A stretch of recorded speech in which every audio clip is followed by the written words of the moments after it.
Power B ഉപയോഗിച്ച് എങ്ങനെ simple മാപ്പ് chart ഉണ്ടാക്കാമെന്ന് നമുക്ക് നോക്കാം. ഇവിടെ മാപ്പ് ക്രിയേറ്റ് ചെയ്യാനായി നമുക്കൊരു ജോഗ്രഫിക്കൽ ഡാറ്റ ആവശ്യമാണ്. അത് ഒരു കൺട്രി ആകാം, സ്റ്റേറ്റ് ആകാം, പിൻ കോഡാകാം, പോസ്റ്റൽ കോഡാകാം. അങ്ങനെയുള്ളൊരു ജോഗ്രഫിക്കൽ ഐഡൻറ്റിറ്റി ഒരു ഡാറ്റ നമുക്ക് ഡാറ്റയിൽ ആവശ്യമാണ്. ഈ ഒരു ചാർട്ട് ക്രിയേറ്റ് ചെയ്യാനും ഞാൻ സാമ്പിൾ സൂപ്പർ സ്റ്റോർ ഡാറ്റ തന്നെയാണ് ഉപയോഗിക്കുന്നത്. ഡാറ്റ നിങ്ങൾക്ക് ഡിസ്ക്രിപ്ഷൻ ബോക്സിൽ നിന്നും ഡൗൺലോഡ് ചെയ്യാവുന്നതാണ്.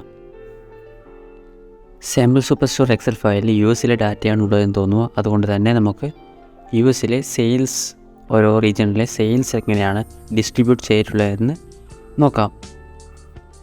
ഇവിടെ നമുക്ക് ഡിഫറെൻറ്റ് ഓപ്ഷൻസ് കാണാൻ സാധിക്കും. ഞാനിവിടെ വിഷ്വലൈസേഷൻസ് പാനലിൽ നിന്നും മാപ്പ് എന്നുള്ള ഒരു ചാർട്ട് സെലക്ട് ചെയ്തിട്ടുണ്ട്.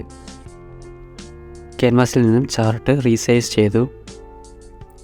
ഇവിടെ നമുക്ക് location, legend, latitude, longitude, bubble size, tool tips എന്നിങ്ങനെ ഓപ്ഷൻ കാണാം. റൈറ്റ് സൈഡിൽ ഡാറ്റ ടേബിളിൽ നിന്നും സ്റ്റേറ്റ് എന്നുള്ള കോളം ഞാൻ ഡ്രാഗ് ചെയ്ത് ലൊക്കേഷൻ എന്നുള്ള ഓപ്ഷനിലേക്ക് ഡ്രോപ്പ് ചെയ്തിട്ടുണ്ട്. അപ്പോൾ നമുക്ക് യുണൈറ്റഡ് സ്റ്റേറ്റ്സിലെ ഒരു ചാർട്ട് ഇവിടെ ഡെവലപ്പായി വന്നത് കാണാം. ഇവിടെ ഇപ്പോൾ ആ കോളം ആ ഡാറ്റയിൽ അവൈലബിൾ ആയിട്ടുള്ള ഓരോ സ്റ്റേറ്റിലും ഓരോ ബബിൾ നമുക്ക് കാണാൻ കഴിയുന്നുണ്ട്. പിന്നെ ഈ റീജിയനിലെ സെയിൽസ് മനസ്സിലാക്കാൻ വേണ്ടി നമുക്ക് സെയിൽസ് എന്ന കോളം ബബിൾ സൈസിലേക്ക് ഡ്രാഗ് ആൻഡ് ഡ്രോപ്പ് ചെയ്യുക. അപ്പോൾ സെയിൽസിൻ്റെ അളവനുസരിച്ച് ബബിളിൻ്റെ സൈസും കൂടിയിട്ടുണ്ട്. അതായത് വലിയ സൈസുള്ള ബബിൾ കൂടുതൽ സെയിൽസിനെ സൂചിപ്പിക്കുന്നു.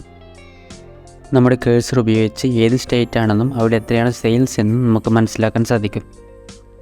ഇതിലെ ഓരോ സ്റ്റേറ്റും ഏത് റീജിയനിലാണ് ഉൾപ്പെടുന്നതെന്ന് കാണാൻ വേണ്ടി റീജിയൻ എന്നുള്ള കോളം നമുക്ക് ലെജൻഡ്സിലേക്ക് ഡ്രോപ്പ് ചെയ്യാം.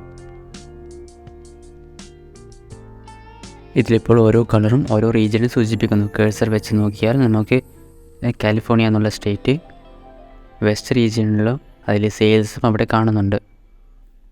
ഇങ്ങനെയാണ് പവർ ബി ഉപയോഗിച്ച് സിമ്പിളായ ഒരു മാപ്പ് ക്രിയേറ്റ് ചെയ്യേണ്ടത്. ഇവിടെ ശ്രദ്ധിക്കേണ്ട കാര്യം എന്താണെന്ന് വെച്ചാൽ ലൊക്കേഷൻ ഡാറ്റ നമുക്ക് ആവശ്യമാണ്. അതായത് state, pin code, postal code, district അങ്ങനെ എന്തെങ്കിലും ഒരു ഡാറ്റ ഇവിടെ ആവശ്യമാണ്.